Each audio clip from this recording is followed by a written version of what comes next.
Hello बच्चों, चलिए प्रश्न पढ़ते हैं। सिद्ध कीजिए कि बिंदु 3,4,8,-6 तथा 13,9 एक समकोण त्रिभुज के शीर्ष हैं। मुख्य अवधारणा तो हमारे बार प्रश्न में है वो समकोण त्रिभुज के बारे में बात करनी है। तो देखो, हम सबसे पहले बात करते हैं समकोण त्रिभुज में। तो हमारा जो कर्ण की घात दो होती है वो बराबर होती है आधार की घात दो प्लस लंब की घात दो। तो जस जो सबसे लंबी भुजा होती है वो हमारी कर्ण होती है, और शेष दो भुजाएं उसमें से एक आधार होती है और एक हमारी लंब होती है। तो यहाँ से देखो, अब हमें तीन बिंदु दिए गए, इनको नाम दे लेते हैं। पहले बिंदु को हम ए नाम दे लेते हैं, तो 3,4।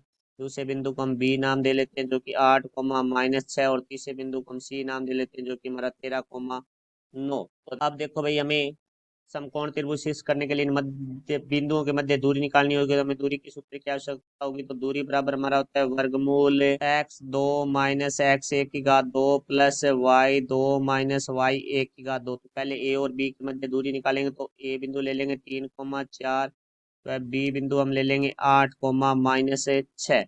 तो यहाँ से देखें, पहला बिंदु है वो हमारा x1 y1 ले लेंगे, दूसरे बिंदु को हम x2 y2 ले लेंगे। तो अब ये मान है वो हम इस दूरी के सूत्र में रखेंगे। तो यहाँ से देखो भाई, ए बी बराबर हमारे पास आ जाएगा वर्गमूल x2 - x1 की घात दो। तो x2 का मान है 8, x1 का मान है 3, तो 8 - 3 की घात 2 प्लस y2 - y1 की घात 2, तो -6 - 4 की घात 2। तो यहाँ से देखो भाई, ए बी बराबर हमारे पास आ जाएगा वर्गमूल 8 - 3, तो 5 की घात 2 प्लस -6 और -4 -10 की घात 2। तो ए बी बराबर हमारा आ जाएगा वर्गमूल 5 की घात 2 है वो 25 होता है, प्लस -10 की घात 2 है वो हमारा 100 होता है। तो यहाँ से ए बी बराबर आ जाएगा हमारे पास है वर्गमूल 125। अब हम बात करेंगे अगले बिंदुओं के लिए। तो बी बिंदु देखो हमारे पास है, जिसके निर्देशांक है हमारे पास है 8, -6 व सी बिंदु। तो सी बिंदु के जो निर्देशांक है वो हमारे पास है 13,9। तो पहले बिंदु के निर्देशांक x1 y1, दूसरे बिंदु के निर्देशांक x2 y2।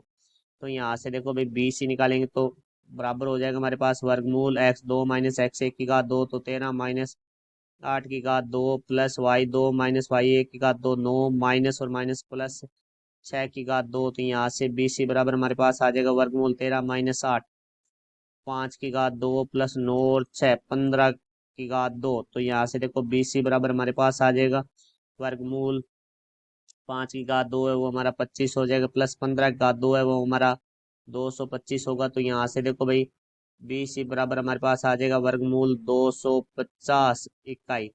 अब हम बात करेंगे तीसरा रेखा के लिए, जो कि ए सी से मिलकर बनेगी। तो ए का मान है वो हमारे पास है 3,4 व सी का जो मान है वो हमारे पास है 13,9। तो देखो, अब पहले बिंदु के निर्देशांक को x1 y1, दूसरे बिंदु के निर्देशांक को x2 y2।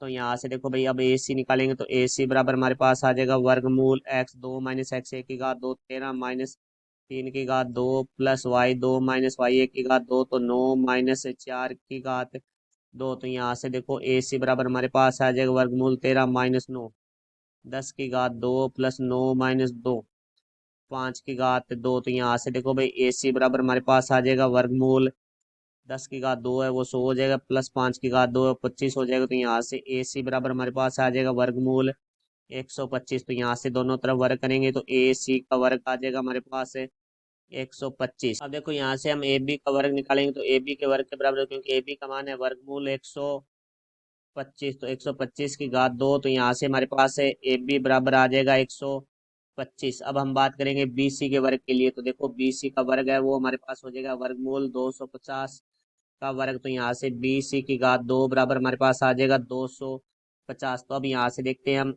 ए बी का वर्ग प्लस बी सी का वर्ग। तो यहाँ से देखो भाई, 125 प्लस 125 हमारे पास आ गया 250, तो जो कि हमारा बराबर है बी सी के वर्ग के। तो हमारे मुख्य उदाहरण में हमने लिखा था कि आधार की घात 2 प्लस लंब की घात 2 बराबर कर्ण की घात 2। तो जो सबसे लंबी भुजा होता है उसका वर्ग है वो अन्य दो भुजाओं के वर्गों के योग के बराबर है। हो तो वो हमारा समकोण त्रिभुज होता है, जो कि यहाँ से सिद्ध हो रहा है। अर्थात ये जो बिंदु है वो हमारे समकोण त्रिभुज के शीर्ष हैं। तो हम लिखेंगे बिंदु, पहला बिंदु है हमारे पास है 3,4, फिर दूसरा बिंदु है वो हमारे पास है 8,-6 व 13,9 समकोण त्रिभुज के शीर्ष है। क्योंकि हमारे जो दो भुजाओं के वर्गों का योग है वो तीसरी भुजा के वर्ग के बराबर आ रहा है। तो ये हमारे प्रश्न का उत्तर हुआ। मैं आशा करता हूँ समझ आया होगा। धन्यवाद।